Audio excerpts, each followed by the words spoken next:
तर तुमच्या सोशल मीडियावरती पण अशा पोस्ट येतात की आम्ही 2 तासात कर्ज मिळवून देतो.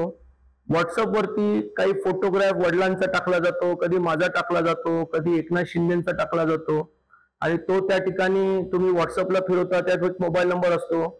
त्या मोबाईलवरती त्याचं ऑफिस पण नसतं. तिथे फ्रॉड केला जातो. सायबर फ्रॉड म्हणतो आम्ही आणि हे आम्ही वेळोवेळी विभागाला आम्ही देत आलेलो आहे, पोलीस डिपार्टमेंटला, पण त्यांच्यावर कारवाई होत नाही.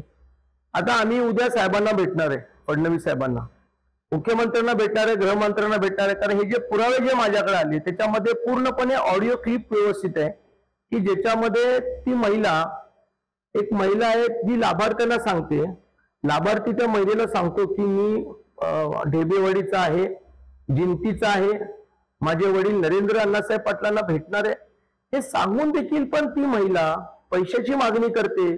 याचा अर्थ कुठेतरी काहीतरी काळबेर आहे.